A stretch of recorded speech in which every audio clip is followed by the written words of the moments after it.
भैया शांत रहो सब लोग, अब सवाल लेने दीजिए आप। सर सबसे पहले सर क्या कहेंगे, जिस तरह से उत्तर प्रदेश का रिजल्ट आया है, ऐतिहासिक रिजल्ट आया है, आप लोगों को भी शायद इसकी उम्मीद कम ही रही होगी, जो जिस तरह का जनादेश आपको मिला यूपी में, क्या कहेंगे सर? देखिए, इस चुनाव में हमारे सामने चुनौतियां तो थी ही, और चुनौतियां इसलिए थी कि भारतीय जनता पार्टी चुप रहो, बोलो ना, बड़े अहंकार में थी, और अहंकार के साथ साथ पूरे विपक्ष को खत्म करना चाहती थी, और यहाँ तक कि विपक्ष के लोगों के खिलाफ, यहाँ तक कि एमएलए, एमपी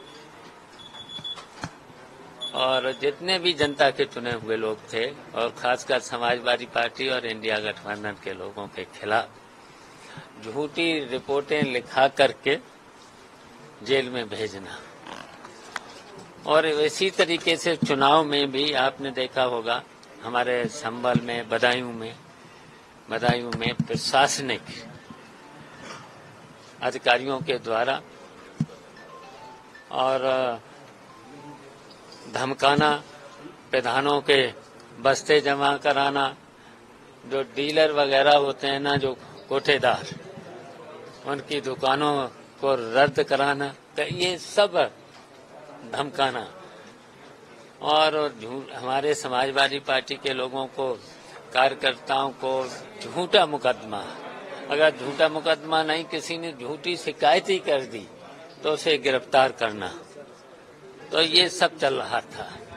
इसके बावजूद भी हमारे समाजवादी पार्टी के कार्यकर्ताओं ने और जनता ने तो इसलिए कि उन्होंने नारा दिया था 400 पार, तो इनका मतलब था कि अब संविधान को भी बदलेंगे, लोकतंत्र को खत्म करेंगे और फिर तानाशाह बनेंगे।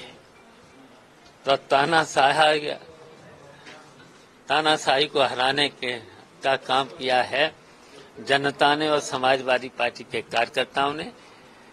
तो इसलिए ये जीत है जनता की और समाजवादी पार्टी के कार्यकर्ताओं की जीत है। आज बड़ी बैठक होने जा रही दिल्ली में एनडीए की, और सरकार बनाने जा रहा है प्रधानमंत्री नरेंद्र मोदी फिर से प्रधानमंत्री। तो उसमें हमें क्या कहना है? अभी हमें कुछ नहीं कहना है, अभी टिप्पणी नहीं। और लेकिन इतना है कि हम जानते हैं कि अहंकार तो टूट गया है। क्या लगता है सरकार आगे चलेगी समर्थन के साथ में सरकार बनाने जा रही है? अब देखते जाओ, 37 सीटों के साथ अब देखते जाओ। पार्टी बन गई है समाजवादी पार्टी, तीसरी सबसे बड़ी पार्टी, कैसे देखते हैं? आज नेताजी होते शायद बेहद खुश होते। तो देखिए, नेताजी का तो हमेशा आशीर्वाद रहा, नेताजी के आदर्शों पर हम लोग चल रहे हैं, और नेताजी के नीतियों पर और आदर्शों पर चलने के कारण ही हम लोगों ने भारतीय जनता पार्टी को हरा करके और भारतीय जनता पार्टी को पीछे छोड़ा है, और समाजवादी पार्टी आगे निकली। समाजवादी पार्टी की 5 महिला सांसद जो है दिल्ली पहुंच गई है, कैसे देखते हैं?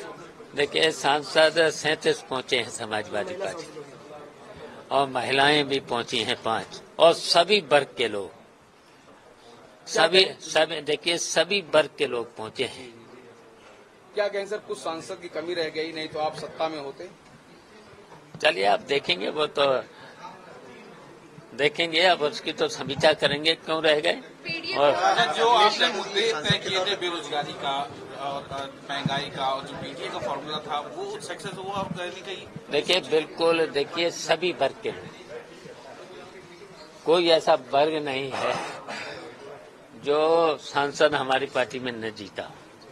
और फिर जीत के तो देख ही लिया, लखनऊ की सीट तो अगर हम लोगों ने समय नहीं मिला, इस तरीके से देखिए बनारस में भी देख लीजिए कितना पीछे रह गया। सर, क्या ईवीएम पे अभी भी कोई सवाल है कि अगर ईवीएम में अभी भी लग रहा है कि कोई दिक्कत थी, अगर नहीं होती शायद और अच्छे परिणाम हो सकते थे?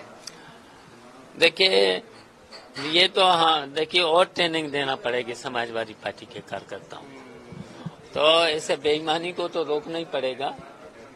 रोका भी है, ऐसा नहीं है, हम लोगों ने रोका है समाजवादी पार्टी के कार्यकर्ता, और अभी समाजवादी पार्टी के कार्यकर्ताओं को ट्रेनिंग देना पड़ेगी ऐसे बेईमानी को रोकने के लिए बहुत कुछ ट्रेनिंग देना पड़ेगा। आप लोगों को सर ये अपील काम दिया कि आप लोगों ने कहा था कि शाम तक डटे रहें, सर्टिफिकेट लेकर ही लौटे, क्या ये काम दिया ये अपील? हाँ, ये तो खैर दिया है, कोशिश तो बहुत करी गई, लेकिन कहीं कहीं थोड़ा